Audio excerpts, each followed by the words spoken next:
Glória a Deus, que bom que você veio. Fico muito feliz pela sua presença aqui na casa do Pai. Fico feliz também por aqueles que não puderam estar aqui, mas que estão nos assistindo pelo Facebook, pelo Instagram. Então, ou seja, vamos ficar à vontade, porque eu tenho certeza que Deus já está aqui neste lugar, amém? Desde o início, foi muito palpável a presença do Senhor. E aí o que nós pedimos é que realmente nós pudéssemos nos render à presença do Pai. E eu gostaria de te convidar você a abrir a sua Bíblia no livro de 2 Coríntios, capítulo 12. 2 Coríntios, capítulo 12, nós vamos ler do verso do 1 ao 10.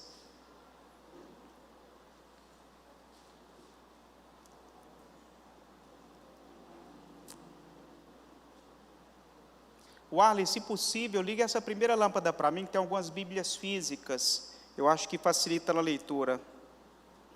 2 Coríntios, capítulo 12, verso 1 ao 10. Diz assim a palavra: a visão de Paulo e o espinho na carne. É necessário prosseguir com os meus motivos de orgulho, mesmo que isso não me sirva de nada. Vou lhes falar agora das visões e revelações que recebi do Senhor.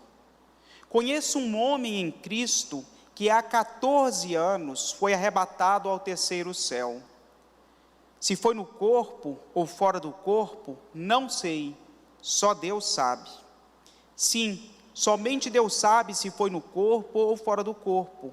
Mas eu sei que tal homem foi arrebatado ao paraíso e ouviu coisas tão maravilhosas que não podem ser expressas em palavras. Coisas a que nenhum homem foi permitido relatar. Da experiência desse homem, eu teria razão de me orgulhar, mas não o farei. Na verdade, minhas fraquezas são a minha única razão de orgulho. Se quisesse me orgulhar, não seria insensato de fazê-lo, pois estaria dizendo a verdade, mas não o farei, pois não quero que ninguém me dê crédito além do que pode ver em minha vida ou ouvir em minha mensagem. Ainda que eu tenha recebido mensagens tão maravilhosas, portanto, para evitar que eu me tornasse arrogante, foi-me dado um espinho na carne, um mensageiro de Satanás para me atormentar e impedir qualquer arrogância. Em 3 ocasiões, supliquei ao Senhor que as removesse, mas Ele disse: minha graça é tudo o que você precisa. Meu poder opera na fraqueza. Portanto, agora fico feliz de me orgulhar de minhas fraquezas, para que o poder de Deus opere em mim por meu intermédio. Por isso, aceito com prazer fraquezas e insultos, privações, perseguições e aflições que sofro por causa de Cristo. Pois, quando sou fraco, então é que sou forte. Amém? Curve sua fronte mais uma vez, feche seus olhos, faremos uma breve oração. Senhor Deus, a Tua palavra foi lida, ó Pai, e nós queremos nessa noite que o Espírito de entendimento, o Espírito de sabedoria que habita em Teu Espírito Santo, esteja agindo e operando em nós, tirando todo o sofisma, todo o achismo, toda a incredulidade. Pai, nós queremos ouvir a Tua palavra e ter a nítida compreensão do que está contido nela. Por isso, Deus, nós Te pedimos em nome de Jesus, faz aquilo que nenhum homem pode fazer. É o que nós Te pedimos e já Te agradecemos, em nome de Jesus. Amém. Nas semanas anteriores nós pudemos estudar um pouquinho a respeito do desafio, e nós estamos numa série que tem trazido vários desafios para nós.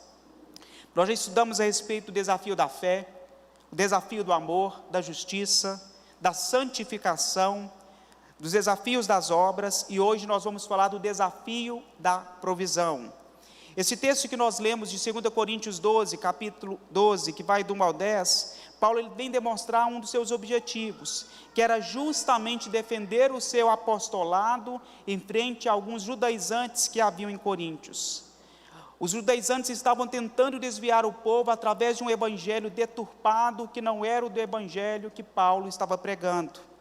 Ele escreveu a sua carta porque a sua autoridade estava sendo minada. Eles estavam bombardeando Paulo e queriam dizer que Paulo não era uma referência, não tinha o testemunho de Cristo. A princípio ele até tinha se mostrado um pouco relutante em falar das suas experiências, mas era um único modo dele tentar resolver este problema. É interessante que, se você começar a observar da nossa leitura, daquilo que nós lemos, o autor começa a sua narrativa toda em terceira pessoa. Ele não diz: eu, Paulo, passei por isso, eu, Paulo, sofri perseguições, eu, Paulo, não me orgulho. Ele começa a narrar tudo em terceira pessoa, porque ele sabia que não poderia se orgulhar da experiência que teve com o próprio Deus. Os judaizantes, ao contrário de Paulo, já tinham por experiência dizer que eu sou, eu posso, eu creio, eu conheço as Escrituras e vivo toda a lei. E isso era motivo de orgulho. Essa sessão, então, do capítulo 12, vai ser o auge da defesa do apostolado de Paulo. Só que ele faz isso com um coração amoroso, porque ele temia ao Senhor. E embora isso pareça ser, ou apresentar, credenciais que Paulo deveria se orgulhar, dizendo e reconhecendo a sua autoridade enquanto um apóstolo, em razão das suas experiências que ele viveu com Cristo, de maneira alguma ele utilizou dessas ferramentas. O mais interessante era que Paulo não era humilde, mas Paulo se tornou humilde. Nós precisamos aprender que quando nós queremos nos encher de Deus, nós precisamos nos esvaziar, ainda que tenhamos credenciais, ainda que tenhamos conhecimento, ainda que tenhamos todas as prerrogativas necessárias para nos gabar de qualquer situação. Paulo era um grande conhecedor, mas ele se fez pequeno para que o poder de Deus se manifestasse. E aqui tem uma chave, a chave para nós recebermos a autoridade é o reconhecimento que toda provisão, de tudo aquilo que nós precisamos, está em Cristo. É em meio às fraquezas que Cristo opera, é em meio às fraquezas que o favor de Deus nos alcança. Em meio àquelas situações nas quais nós não estamos esperando Cristo trabalhar, Ele vem, opera e trabalha. Em primeiro lugar, Deus honrou Paulo, dando visões e revelações. A Bíblia nos diz que Paulo foi levado aos céus, e tamanho foi a experiência de Paulo, que ele não sabe dizer que se foi em corpo físico, ou se foi através de uma simples visão, mas o que ele teve foi uma revelação plena daquilo que estava acontecendo no céu. Atos dos Apóstolos 9, capítulo 9, verso 3, diz assim: quando se aproximava de Damasco, de repente uma luz do céu brilhou ao seu redor, e ele caiu no chão, e ouviu uma voz dizendo: Saulo, Saulo, por que você me persegue? Quem és tu, Senhor? Paulo perguntou. E a voz respondeu: sou Jesus a quem você persegue. Agora levanta-se e entra na cidade, onde eu te direi. Paulo então, ele teve uma visão, Paulo teve uma revelação, e se não bastasse essa experiência, Paulo em outro capítulo também é levado a ter uma visão daquilo que o Senhor queria que ele fizesse. Ele teve a visão de Ananias ministrando-lhe, em Atos 9, verso 12, na qual Deus o chamou para pregar os gentios. Logo depois também em Atos 16, capítulo 9, ao longo do seu ministério, ele apresenta e tem experiências com Deus, que o poderia até guiar e encorajar, e ali ele é levado até a Macedônia. Em Atos 16, 9 diz assim: naquela noite, Paulo teve uma visão, na qual um homem da Macedônia em pé lhe suplicava: venha para a Macedônia e ajude-nos. Então decidimos partir de imediato para a Macedônia, concluindo que Deus nos havia chamado para anunciar as boas novas. Nós podemos perceber que Paulo era um homem experimentado e sabia discernir muito bem as visões que ele tinha. Ele não tinha dúvida de quando Deus falava com ele, tanto que ele dava resposta de imediata àquilo que o Senhor estava falando. Logo em outra ocasião, um anjo lhe apareceu no meio de uma tempestade, e lhe garantiu que todos os passageiros que estavam naquele navio não iriam sofrer dano algum. E aonde está essa passagem? Lá em Atos 27, capítulo 27, verso 23. Então, ou seja, Paulo tinha visões específicas relacionadas ao seu ministério, e o apóstolo recebeu certas verdades vindas do próprio Deus. A sua compreensão a respeito do seu propósito era uma compreensão profunda. para alcançar pessoas. Nós precisamos ter convicções, nós precisamos ter as nossas certezas baseadas naquilo que Deus requer de nós. Precisamos compreender qual é o propósito do Senhor para as nossas vidas. E Paulo tinha clareza a respeito do seu chamado. Desde quando ele teve um encontro com Cristo ali, e os seus olhos foram abertos, Paulo nunca mais foi o mesmo. Paulo teve a sua vida transformada. Isso nos ensina que nós também precisamos deixar Deus trabalhar em nós, para que possamos viver uma vida completamente transformada, amém? Aleluia.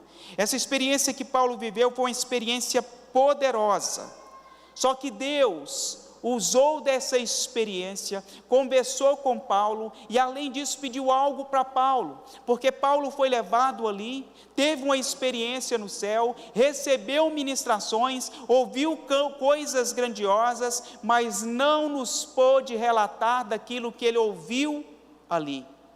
Paulo nos falou daquilo que ele viu aqui. O problema é que às vezes nós queremos relatar de coisas celestiais, sem termos experiências celestiais, mas tudo aquilo que nós precisamos falar, relatar, contar, já está descrito na palavra, já está escrito nas Escrituras.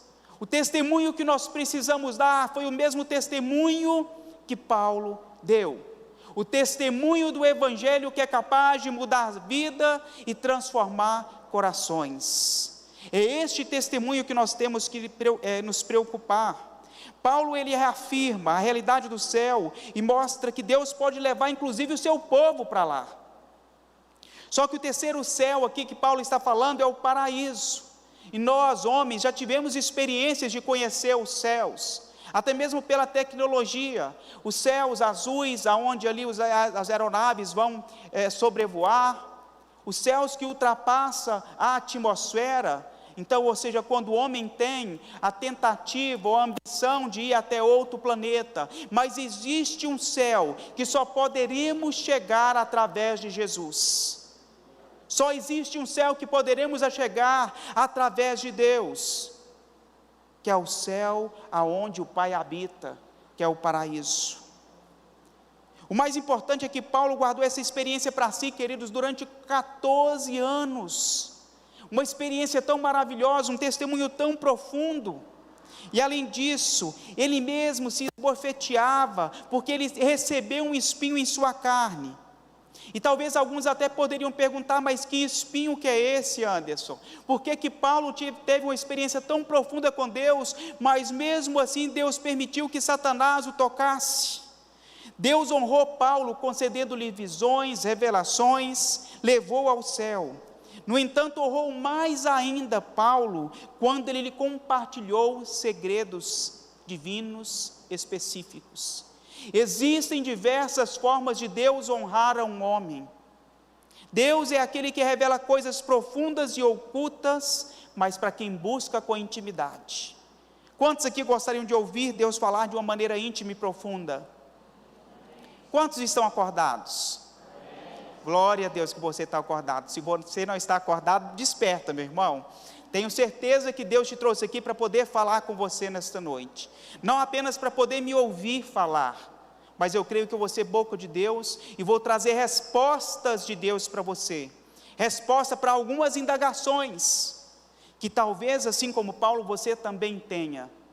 Moisés foi um homem experimentado e Moisés teve uma intimidade profunda com Deus, mas Moisés não teve um contato tão íntimo como Paulo teve. Moisés viu Deus passar por entre as rochas e ficou de costa. Paulo foi levado até os céus. Olha que experiência profunda. Moisés nos relatou e contou para o povo, porque o povo instigava Moisés, pedindo para ele dizer o que aconteceu. Moisés, o que Deus falou com vocês? E Moisés descia e contava. Mas Paulo foi orientado a permanecer em silêncio e guardar aquilo que Deus havia falado com ele. Mas Paulo contou da sua experiência, daquilo que os discípulos, daquilo que os apóstolos estavam ensinando para ele. Foi uma experiência de exercício espiritual que demonstrou uma grande disciplina na qual Paulo estava inserido. por não ter que relatar a sua experiência. Sem dúvida, a visão da glória de Deus, que Deus deu a Paulo em sua vida e ministério, é uma referência e tem que ser tomado como referência para nós. Paulo foi um homem experimentado, passou por prisão, aflições, foi perseguido, teve que enfrentar grandes viagens missionárias, mas sabia que Deus estava com ele em toda e qualquer circunstância. Paulo tinha um espinho na sua carne, e isso não fez questionar o seu comprometimento com a obra, a sua intimidade com Deus. E às vezes nós questionamos. Uma visão clara do propósito de Deus, ela nos dá a certeza, a convicção de quem nós somos em Cristo Jesus. E isso nos permite caminhar, isso nos permite persistir, isso nos permite avançar, perseverando.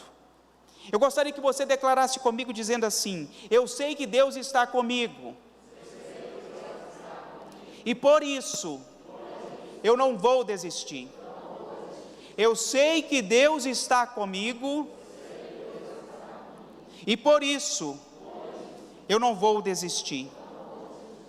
Assim como Paulo, nós precisamos ter a clareza e a convicção de que Deus está conosco em todo o tempo. Mesmo não tendo as experiências que Paulo teve, nós podemos buscar em suas experiências, tomando posse que Deus é um Deus de promessa. E nós louvamos isso no início, dizendo que Deus é um Deus de gerações, que o Senhor me abençoe. E existe uma promessa que nos acompanha desde Abraão.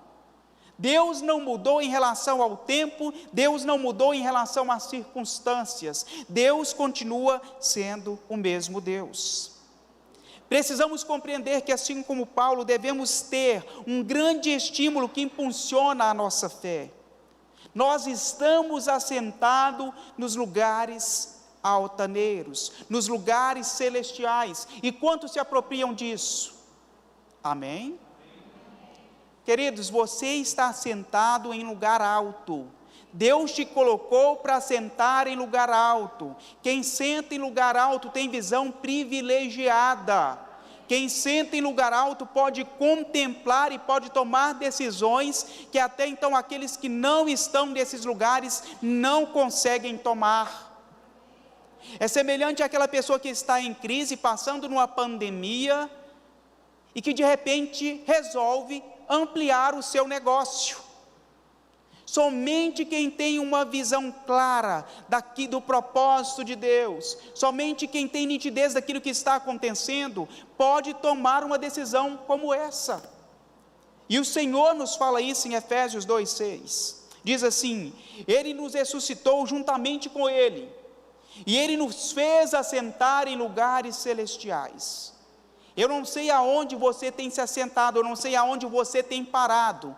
E quando nós falamos de assentar, fala de parada, que pode ser tanto estratégica como pode ser permanente. O problema é que tem pessoas se assentando e ficando sentados e vendo o trem passar, e vendo a vida passar, e deixando a vida levá-la. Mas não fomos chamados para isso, fomos chamados para nos assentar nos lugares celestiais e tomarmos as decisões que Deus quer que nós tomamos. Nós temos uma posição de autoridade que foi dada pelo próprio Jesus. A autoridade que eu estou te dizendo não vem do homem, porque existem autoridades que são delegadas.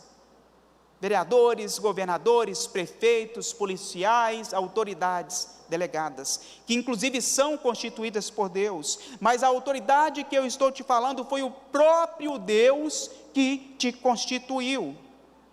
Efésios capítulo 1, verso 21, e aqui, queridos, fica um ensinamento para você. Eu não sei se você tem hábito, mas tome note, comece a anotar daquilo que você precisa se lembrar.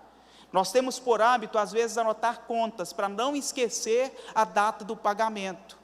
Mas muito mais do que uma conta, você precisa saber quem você é e as coisas que Deus diz ao seu respeito. Satanás, desde o início, ele é o pai da mentira, então ele vai te dizer muitas mentiras, tentando te iludir e te enganar. Em Efésios 1, 21 diz assim: acima de todo o principado, e poder, e potestade, e domínio, e de todo nome que se nomeia, não somente neste século, mas também no vindouro. Este é o lugar no qual o Pai tem nos colocado. Nós estamos acima de todas essas coisas, porque nós estamos assentados nos lugares celestiais, amém? Apesar de nós não termos visto parte da glória de Deus, conforme Paulo pôde compartilhar, nós podemos compartilhar deste mesmo testemunho, dessa mesma experiência, porque ela já nos foi dada através da Escritura. O fato que é que nós precisamos tomar posse daquilo que já nos foi revelado. Paulo, ele poderia ter contado várias experiências, porque ele era um homem experimentado, mas ele resolveu e escolheu permanecer calado por 14 anos. Agora, se fosse eu e se fosse você, imagina você tendo uma experiência com Deus, Deus te arrebatando e levando até os céus, e te mostrando coisas profundas, íntimas, e te falando um monte de coisas. Qual seria a sua atitude ao voltar aqui para a terra? Eu acredito que provavelmente eu iria postar no Instagram, e dizendo, tive uma experiência tremenda com Deus, e ali eu ia fazer, um vídeo, e contar daquilo que Deus me falou, daquilo que eu ouvi, daquilo que eu vi. E algumas pessoas até poderiam ser impactadas com este testemunho. E ali, certamente, eu iria adquirir uma grande multidão de seguidores, daqueles que realmente dessem credibilidade daquela experiência que eu poderia não a ter. Mas o que isso vem falar é que eu poderia utilizar de uma experiência para buscar uma fama, para buscar um reconhecimento, e não foi isso que Paulo fez.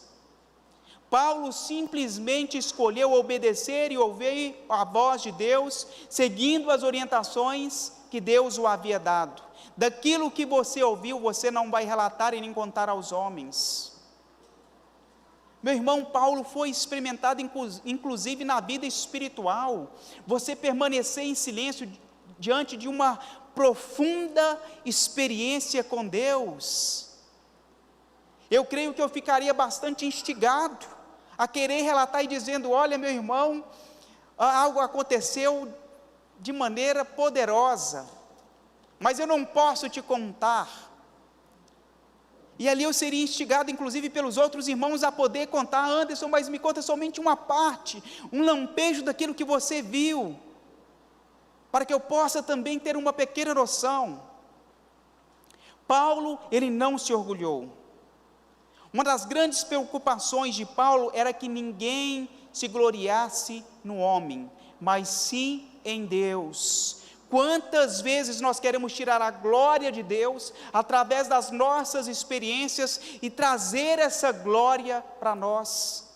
Tirar a glória de Deus dizendo que, olha, eu sou experimentado, eu tenho intimidade com Deus. Olha, Deus me revelou, Deus me falou isso. Ok, tudo bem, mas será que você não está tirando a glória de Deus e trazendo para você? Será que isso não está relacionado ao seu orgulho? A sua vontade de querer aparecer para os homens? Paulo, ele tinha todos os atributos, mas ele não ousou, ele não utilizou desses argumentos para querer aparecer para alguém. O problema é que, se nós não compreendermos isso, podemos ser tentados a vivermos dessa maneira. E Deus sabe como nós devemos proceder para ter uma vida equilibrada. O problema é que muitas pessoas vêm para o Senhor dizendo assim, agora minha vida será completamente transformada, e eu não terei mais problemas. Todos os seus problemas acabaram. E isso não é uma verdade. Se você tem recebido esse evangelho, você precisa mergulhar em águas mais profundas e saber que Deus nos dá uma vida equilibrada, e Deus quer mudar toda e qualquer circunstância e situação. Não teremos apenas uma vida de bênçãos. para que isso não corra ou não incorra no risco de nos tornarmos pessoas orgulhosas, ao ponto de bater no peito e dizermos: somos filhos de Deus, nada me acontecerá. Por que você tem passado por isso? Certamente será que você pecou? É por isso que algumas vezes, meus irmãos, Deus nos permite carregarmos certos fardos. Precisamos compreender que o fardo que às vezes eu vou carregar, o fardo às vezes que eu vou levar, com Jesus ele é leve e suave, mas não deixa de ser um fardo, não deixa de ser.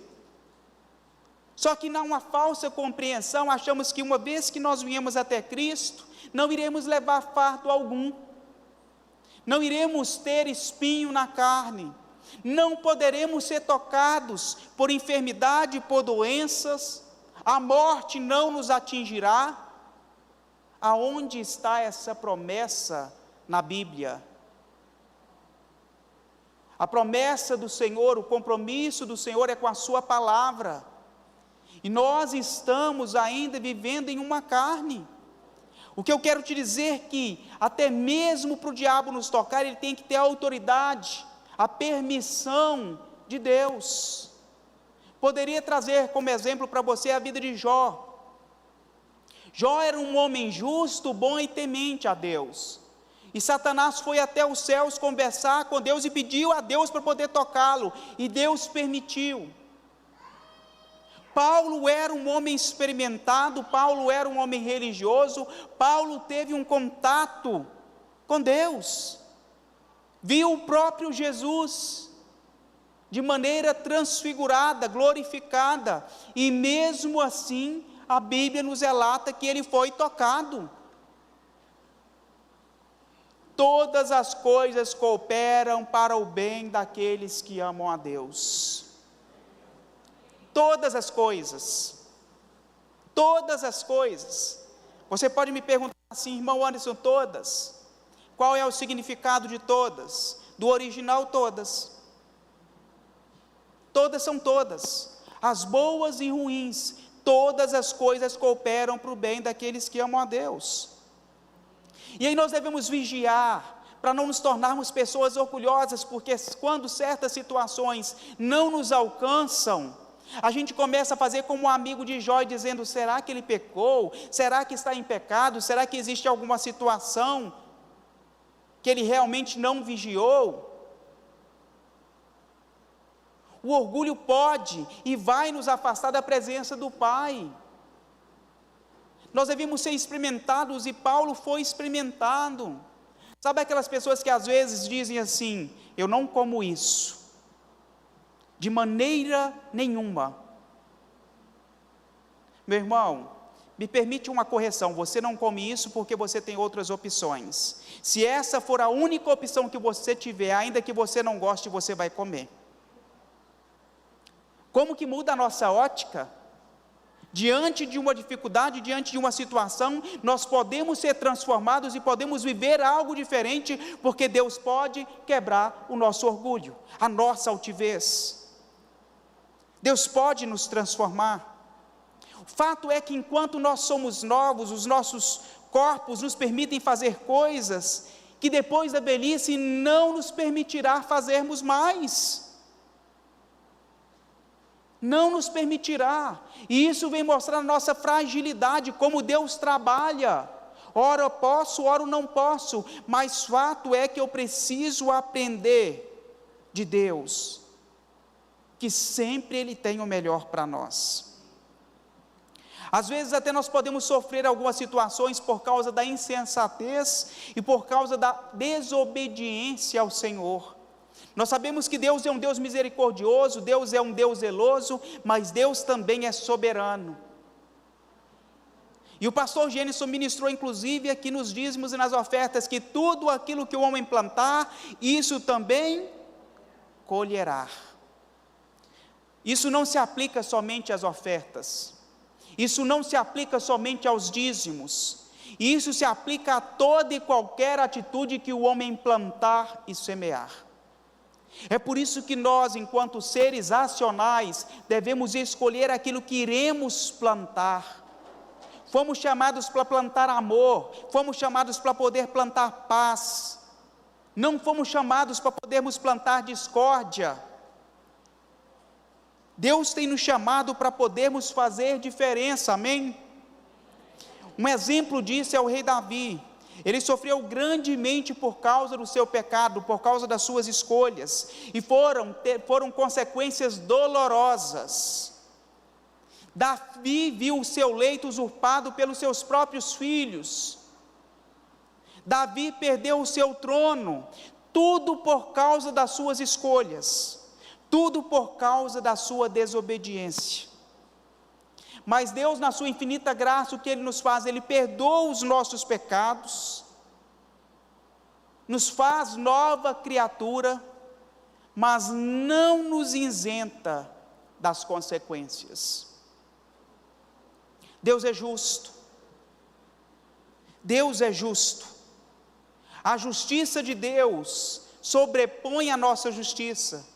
Às vezes até poderíamos esperar e pedir ao Senhor: Senhor, realmente me perdoa porque eu não sabia disso, Senhor, eu fiz isso sem saber. Deus diz: sim, eu te perdoo, não faça de novo, mas a consequência do seu ato você precisa pagar, você precisa corrigir. O sofrimento humano, então, ele pode ser compreendido como uma maneira de Deus trabalhar em nós, para que nós possamos ter um caráter mais piedoso, mais aproximado do próprio caráter de Deus. Paulo, ele era um homem de caráter espiritual já experimentado, mas Deus permitiu que ele tivesse experiência, Deus permitiu que ele fosse tocado pelo próprio Satanás, para que ele não perdesse a sua essência, para que ele não se tornasse uma pessoa orgulhosa. Quando nós andamos, eu não sei você, se você já foi à praia, às vezes você pode ter tido uma experiência, se você observar bem quando você está ali caminhando, aonde você observar que tem água parada, você vai ver que as rochas são pontiagudas, mas tem água, mas as águas não estão em movimento, mas aonde as ondas vêm, aonde as ondas voltam, as pedras são arredondadas, elas estão mais lapidadas, por causa da força da água. O que isso quer nos dizer, queridos? Que às vezes o movimentar da água pode até trazer um desconforto, e o Espírito Santo às vezes é comparado como águas vivas. Esse desconforto que às vezes parece nos incomodar, vem justamente nos lapidar, para tirar essas pontas, essas farpas, que às vezes vão machucar outras pessoas. Só que nós não compreendemos isso, queremos permanecer inertes com a água parada, sem movimento, mas precisamos deixar as águas se movimentarem, precisamos deixar Deus falar conosco e nos orientar. Se o orgulho tivesse tomado conta do coração de Paulo, aqueles 14 anos que ele vivenciou ali, queridos, seriam 14 anos de fracasso, ao invés de 14 anos de sucesso. Talvez você pudesse me perguntar assim, dizendo: irmão Anderson, o que era, ou o que representava o espinho na carne de Paulo? Existem diversas especulações, e alguns historiadores vão dizer que esse espinho sim foi colocado pelo próprio Satanás em Paulo, para que ele não se orgulhasse, que ele sempre se lembrasse da sua dependência de Deus. Alguns outros historiadores vão dizer que talvez Paulo fosse um problema de visão seríssimo que ele estava passando e enfrentando. Mas aí eu te pergunto, será que ele não poderia ter orado para que Deus o curasse de imediato? Será que Deus não teria todo o poder e autoridade para poder curá-lo? Não era esse Jesus que Paulo estava pregando e ensinando? Sim. E no próprio capítulo 12, nos versos ali mais para frente, você vai ver que Paulo orou assim como Daniel orava 3 vezes, pedindo a Deus para poder curá-lo. Mas o fato de nós não recebermos algumas coisas de Deus naquele momento, não quer dizer que Deus não esteja conosco. Amém? Você está entendendo o que eu estou te dizendo? Você que está passando por dificuldades, por situações e tem questionado a Deus, aonde está Deus? Será que você está compreendendo que Deus está no mesmo lugar? Que Deus não se movimentou, que Ele continua no mesmo lugar? O problema é que às vezes nós perdemos essa referência, aonde Deus está. Deus continua no mesmo lugar. Satanás, ele não pode nos afligir sem a permissão de Deus. Satanás não pode nos tocar sem que Deus nos autorize, sem que Deus o autorize. E se Deus o permitiu, é para que a glória de Deus se manifeste. Em todas as situações, em todas as circunstâncias, nós devemos glorificar ao Senhor, mesmo naquela que nós não compreendemos. E mais na frente nós vamos ver que por mais que eu ore, pedindo a Deus uma substituição, Deus pode mover, trazendo uma transformação. Aquilo que era então um espinho, aquilo que então era motivo de dor, pode se tornar um motivo de alegria, porque nós iremos perceber que Deus opera na fraqueza. Deus opera nas nossas dificuldades, porque quando eu reconheço que estou fraco, aí é que sou forte. O homem tem que tomar muito cuidado quando ele diz que eu estou vivendo uma vida espiritual sem igual. Eu jejuo, eu oro, eu tenho intimidade, eu sou o cara. Eu falo com Deus, Deus fala comigo. Muito cuidado. Isso é uma linha muito tênue. Você pode estar se aproximando da soberba sem perceber. É muito melhor você reconhecer a sua fragilidade, dizendo: Senhor, eu preciso tanto estar perto de Ti, porque se eu não estiver perto de Ti, eu vou cair. Senhor, eu preciso da Tua presença, da Tua face, porque sem o Senhor eu não sou nada. É assim que nós devemos nos ver diante de Deus. E aí existem 3 situações apontadas que nós devemos observar, para vivermos esse desafio da provisão. O que é a provisão? É nós experimentarmos da soberania, da vontade de Deus, da abundância de Deus, mesmo sabendo que não temos condição para isso. Uma das primeiras situações nas quais nós vamos ver é a respeito do orgulho. Em Tiago, capítulo 4, verso 6, diz assim: antes, ele dá maior graça, pelo que diz: Deus resiste aos soberbos, mas dá graça aos humildes. Deus resiste àquele que se acha. Deus resiste àquele que pensa que é. Mas a Deus dá graça àquele que sabe que não é, que reconhece que não é e que precisa dele. Antes da sua conversão, Paulo tinha certeza e a convicção de que ele era. Ele era um homem experimentado, ele era um homem religioso, ele viveu sobre os pés de Gamaliel, tinha o conhecimento da filosofia, tinha o conhecimento grego, tinha cidadania romana, ele era o cara. Mas depois que ele se encontrou com Cristo, ele percebeu que ele já não era mais ninguém, que ele precisava de Cristo, que ele precisava de Jesus para viver uma vida transformada. Paulo percebeu que existe um caminho que leva à ruína. Qual é este caminho? O caminho do orgulho. Em Provérbios 16, 18 diz assim: o orgulho precede a ruína, a destruição. A arrogância precede a queda. Quantas vezes nos deparamos nessa caminhada com pessoas que são orgulhosas, pessoas arrogantes, que podem até por um determinado momento estar ocupando um patamar, mas a Bíblia diz que este caminho é um caminho de destruição, é um caminho que vai levar à queda, e este não é um caminho no qual nós queremos percorrer. O caminho que nós queremos percorrer é um caminho da verdade, da vida, da justiça. Paulo aprendeu a viver contente em toda e qualquer circunstância e situação. Como você tem vivido? Você se alegra somente nos momentos de abundância? Ou você consegue se alegrar inclusive nos momentos de escassez?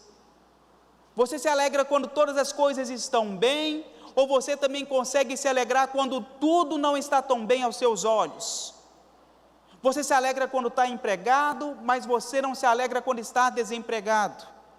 Filipenses 4:11 diz assim: não digo isso por estar necessitado, pois aprendi a ficar satisfeito com o que tenho. Às vezes a infelicidade se encontra quando nós nos deparamos com a vontade de comparar com aquilo que o outro tem. O meu carro me leva aonde a sua bicicleta, aonde a sua bis, aonde o seu carro te leva. Agora, por que você vai olhar para o carro do outro e achar que o carro do outro é melhor do que o seu? Por que você vai olhar para a casa do outro e achar que a casa do outro é melhor do que a sua? Você tem que se alegrar com aquilo que Deus tem lhe dado. É óbvio que Deus tem nos dado, porque somos os filhos, seus filhos, o melhor dessa terra. Não estou te dizendo que você não tem que sonhar, não é isso. Mas estou te dizendo que você não tem que olhar para o outro e desejar as coisas do outro. Isso traz infelicidade, isso traz insegurança. Sempre o jardim do outro é melhor, sempre a mulher do outro é melhor, sempre o homem do outro, da outra é melhor. Ai, fulano é casado, parece que vive tão feliz, por que meu casamento não é assim? O que você tem plantado no seu casamento? Aquilo que você planta é aquilo que você vai colher. O que eu sempre tenho ouvido é: gere o amável. Se você não está colhendo o amável, comece a gerar. Comece a plantar, leve flores, leve coxinha, faça algo diferente, limpe a casa, prepare o jantar, espalhe perfume no ambiente, arrume a cama, faça coisas diferentes, experimente coisas diferentes. O problema é que nós queremos viver aquilo que eles viviam, na verdade nós queremos colher aquilo que eles colhiam, mas não queremos viver como eles viviam. Existe um preço a ser pago, existe uma renúncia a ser vivida, e aí nós devemos renunciar às vontades da carne, devemos renunciar aos desejos da carne, porque a carne nos faz olhar para a lei, a carne, ela vai ambiciar pelas coisas daqui da terra, só que o nosso reino, a nossa pátria é uma pátria celestial. A sua mansão, a sua casa é uma casa celestial, amém? Eu posso ouvir um amém com mais convicção? Amém. Glória a Deus, acho que estão entendendo, Senhor. Meu irmão, eu nunca vi caixão com gaveta.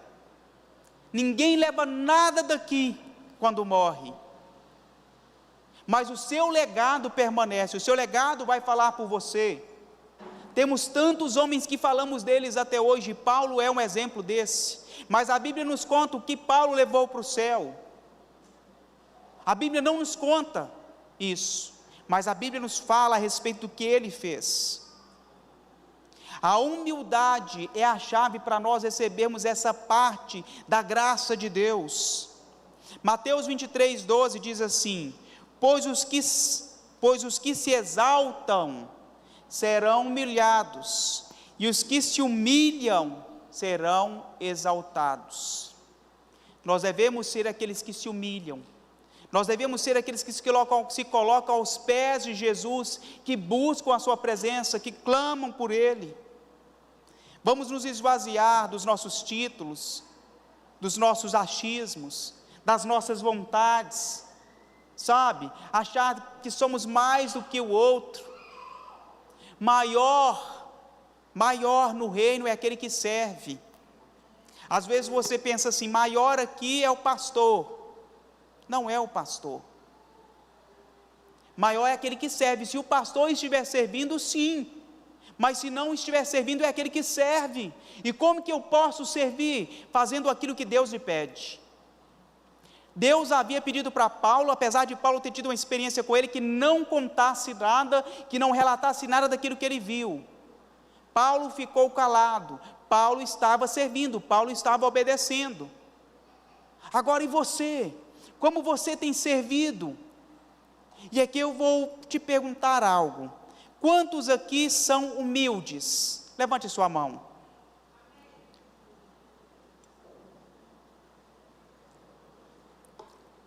Glória a Deus, não tem peguinha não, viu? Não vou fazer peguinha.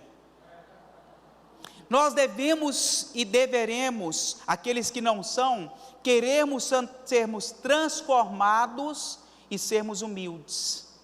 Por nós mesmos nós não podemos, mas em Cristo Jesus nós podemos.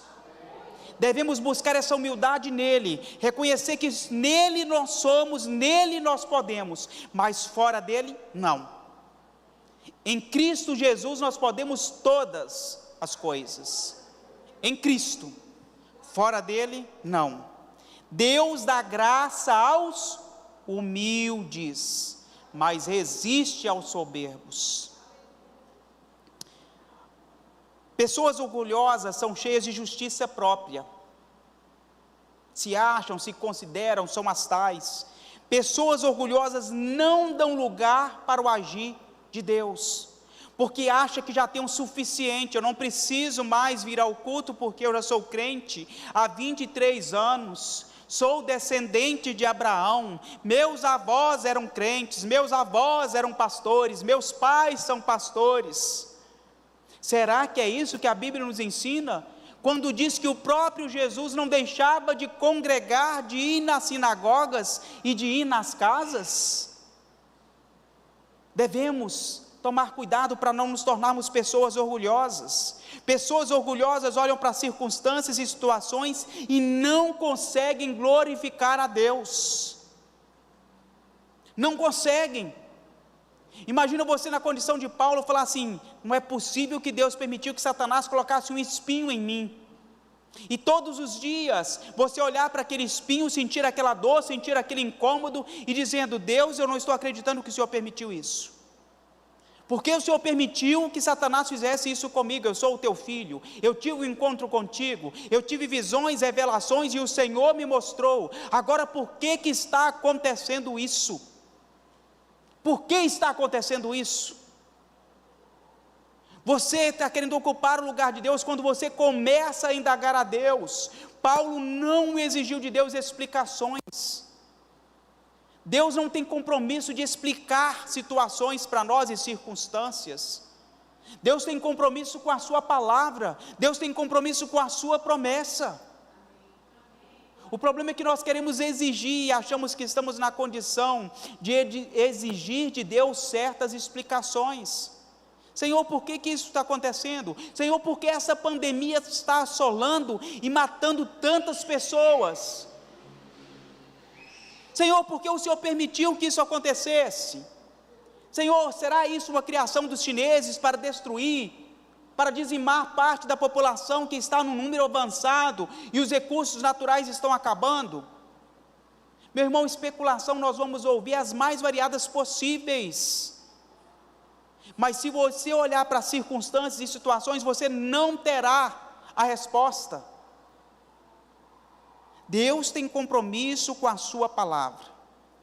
O outro ponto é em relação à fraqueza. Nós trabalhamos agora com o orgulho. Como que Deus trabalhou em relação à fraqueza para que a provisão viesse até a vida de Paulo? O espinho na carne era algo que fazia ele lembrar constantemente da necessidade de estar com Deus. Constantemente ele era lembrado.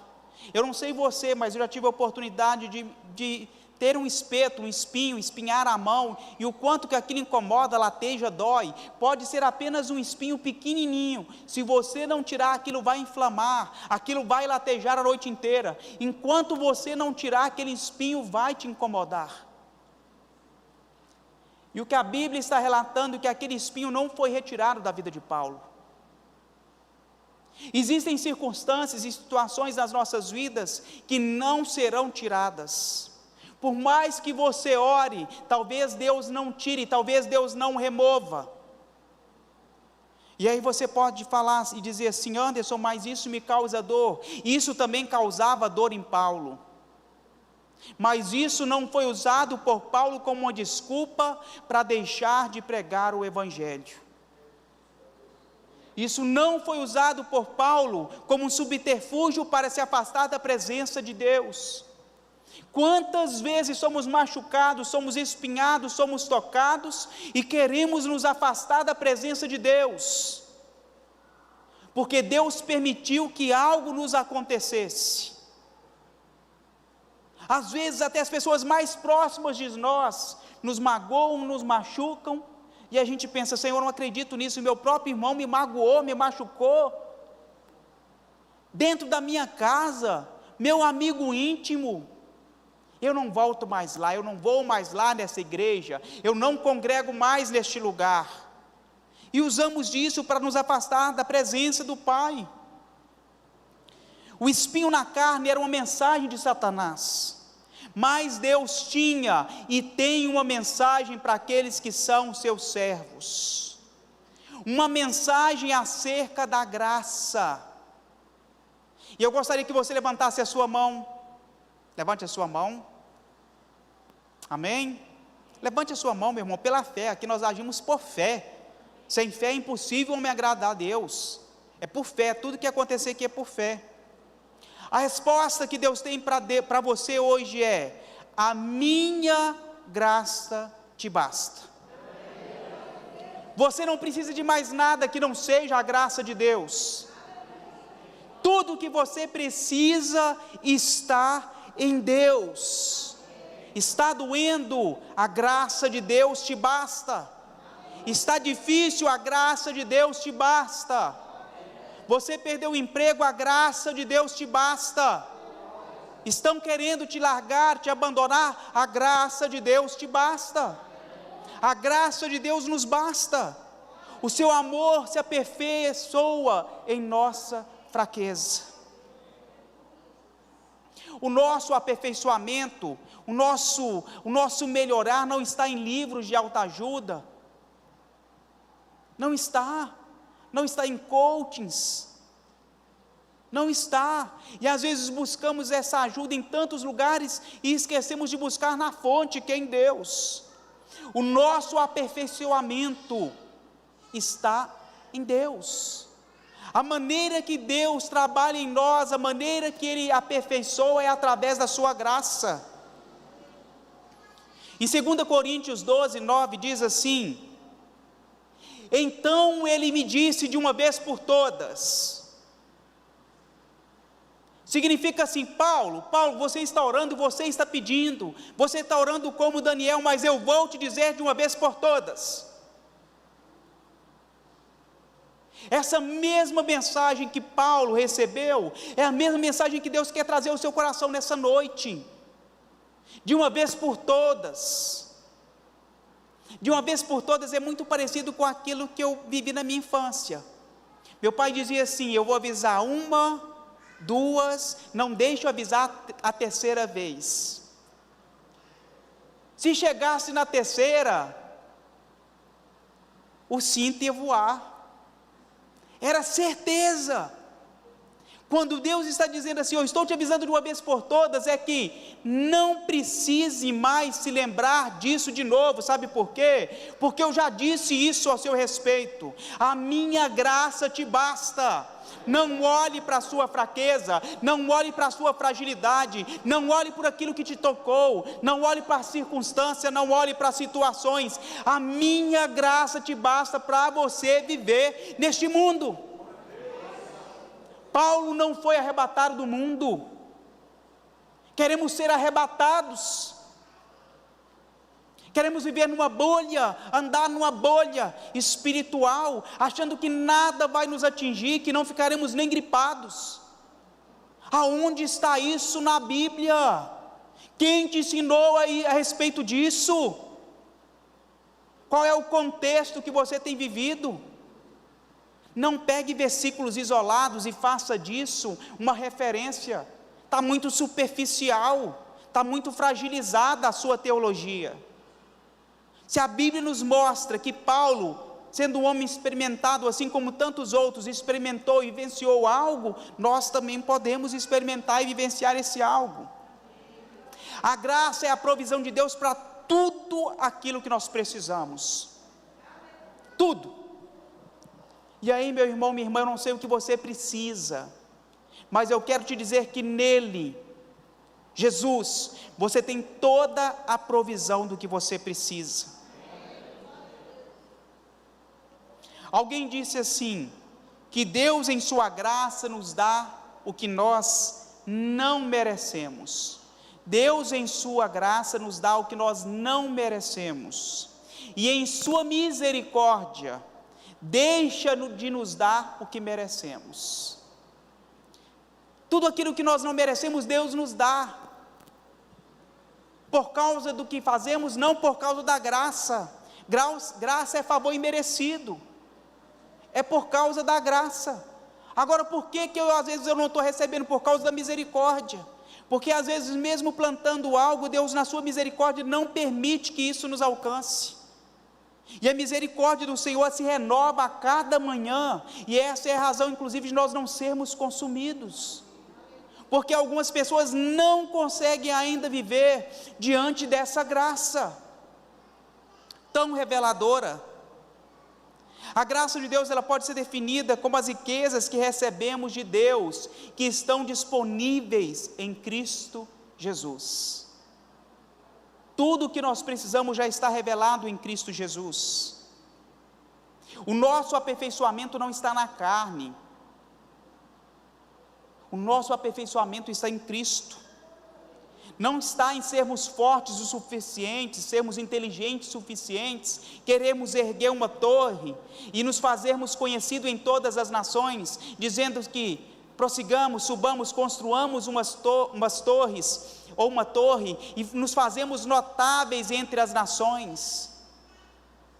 Esse dizer foi o mesmo dizer que os homens daquela época disseram ao querer construir a torre de Babel, e Deus disse: desçamos e confundamos e espalhamos,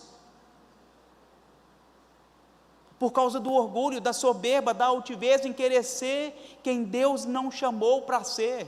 Nós só somos em Cristo Jesus, nós só podemos em Cristo Jesus, Ele que deve ser exaltado, Ele que deve ser glorificado. Esse é o processo de sermos transformados em nossa fraqueza, deixar Deus trabalhar e operar. Porque quando nós deixamos Deus operar, quando nós deixamos Deus trabalhar, Ele aperfeiçoa as nossas vidas nele. E passamos a vivenciar e a compreender que a graça de Deus nos basta, e essa graça nunca irá nos faltar. Deus, Ele é suficiente, queridos, para o exercício do ministério espiritual, para as nossas necessidades materiais e até mesmo para as nossas necessidades físicas. Ele supre todas as nossas necessidades, tudo o que nós precisamos estar nele. Ele é suficiente para nos guardar e nos fortalecer nos momentos de sofrimento. Ainda que nós estejamos passando e vivendo momentos de dificuldade, de sofrimento, o Senhor nos fortalece. Na graça sempre haverá provisão, na graça sempre haverá o cuidado de Deus, na graça sempre haverá bonança, na graça sempre haverá a presença e o conforto do Espírito Santo de Deus. Não é aquilo que as minhas mãos conseguem alcançar, mas é aquilo que Deus é capaz de prover para mim.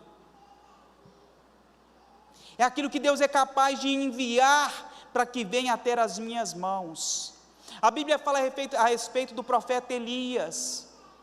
E Elias foi um grande profeta que teve profunda experiência com Deus. Foi testado e afrontado pelos outros profetas, os profetas de Baal. E ali em determinado momento Elias teve que se esconder. E Deus utilizou de um animal maldito, que era considerado pela religião judaica, que foi um corvo, para transportar alimento para Elias. Deus usa quem Ele quer, da forma que Ele quer, para nos abençoar. O corvo, se você não sabe, o corvo é um animal carniceiro, ele come carniça, ele come carcaça. E Deus providenciou carne fresca, colocou no bico do corvo, e o corvo levou carne fresca para Elias. E aí você fala: meu irmão, como isso? Como pode isso? Um animal que come carne, transportar a carne para levar até o profeta. Deus é um Deus de provisão, meu irmão. Não se preocupe como Deus irá fazer. O que eu posso te dizer é que Deus fará. Deus continua fazendo. Ele é Deus. Já estamos acabando. O outro tópico é a provisão. Alguém definiu a graça como as riquezas de Deus disponíveis em Cristo. Aonde você tem buscado a provisão? Nos seus currículos? Tem distribuído currículo atrás de currículo e nada te responde? Aonde você tem buscado o seu sustento? Somos acostumados a bater o cartão, a não nos atrasarmos para certos compromissos seculares. Mas quando se trata da casa de Deus, não temos o mesmo zelo, não temos o mesmo compromisso, achando que Deus aceita qualquer coisa e de qualquer maneira, e de qualquer jeito. Lembra que eu te contei no início que Deus não muda?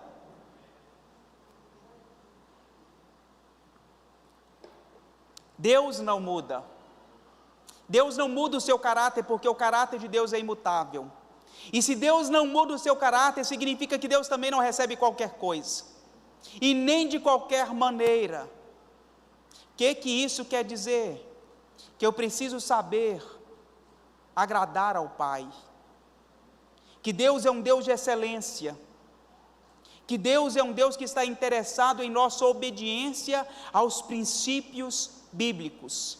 Se eu procuro fazer no mundo secular com excelência, será que para Deus, que é o meu sustento, que me dá a graça, que me dá o sustento, que me dá a provisão, será que eu não faria o melhor?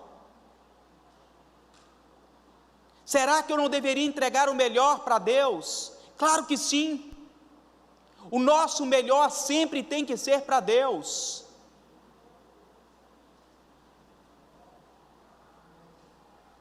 O que isso quer dizer, irmão Anderson? Quer dizer que,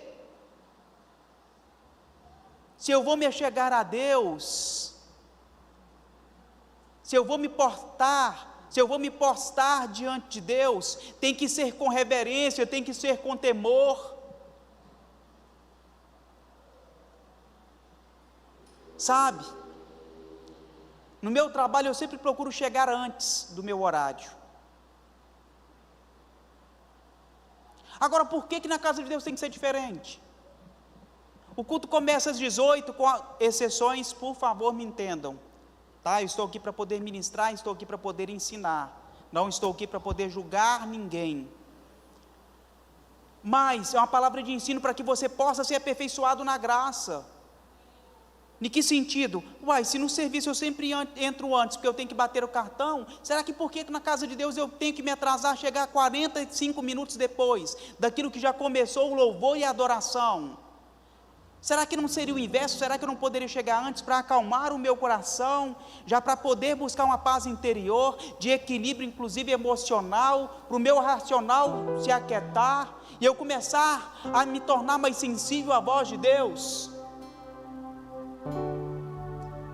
Às vezes nós queremos receber tanto de Deus, mas queremos receber por substituição, achando que Deus vai tocar e substituir aquilo que está nos machucando. Mas pode ser que Deus queira operar o milagre através da transformação, não através da substituição. Ou seja, através de uma mudança de comportamento, aonde nós iremos passar a glorificar e adorar a Deus. Nós não vivemos de explicações, nós não vivemos de circunstâncias, mas nós vivemos de promessas. Existe promessas de Deus para nós, existe promessa de Deus para você. Se não existisse promessa de Deus, certamente você não estaria aqui. E eu gostaria que você declarasse comigo mais uma vez, dizendo assim: eu não vivo de explicação, eu vivo debaixo de promessa. Sabe aquela situação difícil que tem te afrontado? Sabe aquilo que tem te incomodado, tentado tirar a sua paz? Aquilo às vezes que te leva a te questionar: aonde está Deus, que parece ouvir todo mundo, mas não te ouve? Sabe aquela situação? No seu lugar, eu chegaria em casa, escreveria em letras garrafais e colaria num lugar onde eu pudesse olhar, que eu não vivo mais debaixo de circunstâncias e situações, eu vivo debaixo de promessa.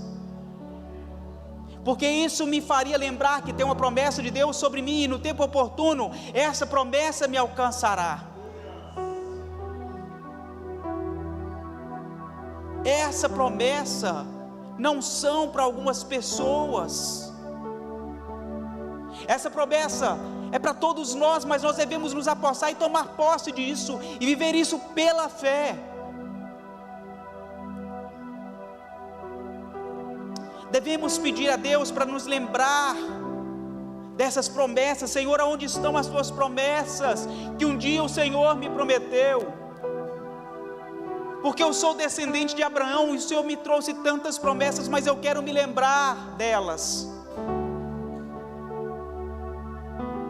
Devemos sair do lugar da carne, que olha para a fraqueza, que olha para o orgulho, que olha para o espinho, mas devemos andar de maneira espiritual, olhando para as coisas espirituais. Os nossos sentimentos, as nossas emoções, elas oscilam muito, mas as promessas de Deus, elas permanecem. As promessas do Senhor permanecem imutáveis. É por isso que, se eu fosse você, escreveria, porque ainda que você esteja atribulado, angustiado, você olharia e diria: eu vivo debaixo de uma promessa, eu vivo debaixo de uma promessa que está em Cristo Jesus. Paulo se apropriou dessa promessa, Paulo se apropriou dessa circunstância. O nosso Deus é um Deus de toda graça. Em 1 Pedro 5,10 diz assim: e o Deus de toda graça, que em Cristo Jesus nos chamou à eterna glória, depois de havermos padecido um pouco, Ele mesmo nos aperfeiçoará, conforme fortifique e estabeleça. Em Hebreus 4,16, cheguemos, pois, com confiança diante do trono da graça, para que possamos alcançar misericórdia, e acharemos graças, e seremos ajudados em tempo oportuno. A palavra de Deus é a graça. Você quer se aprimorar, você quer se aperfeiçoar, você quer tomar posse da graça, se aproprie da palavra de Deus. Em Atos 20:32, nas minhas ministrações eu sempre vou trazer versículos bíblicos, sempre vou trazer palavra que está embasada naquilo que a Bíblia diz, não apenas em conhecimento humano. Agora, pois, irmãos, encomendo-vos a Deus e a palavra da sua graça, e Ele é poderoso para vos edificar, e dar herança e vos santificar. Ele é poderoso.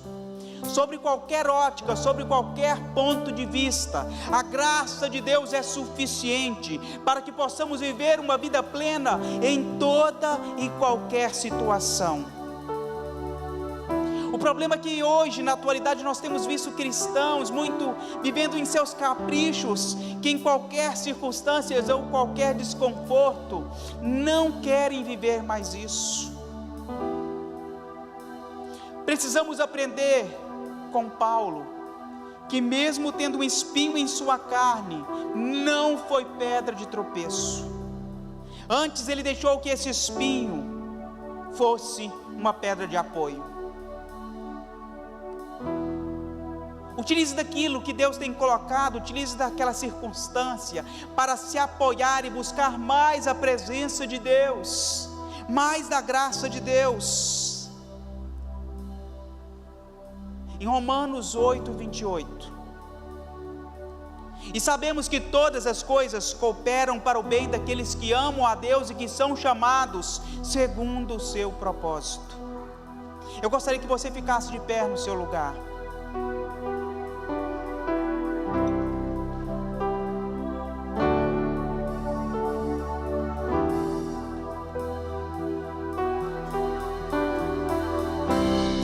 Temos Jesus, e se temos Jesus, nós temos tudo aquilo que precisamos.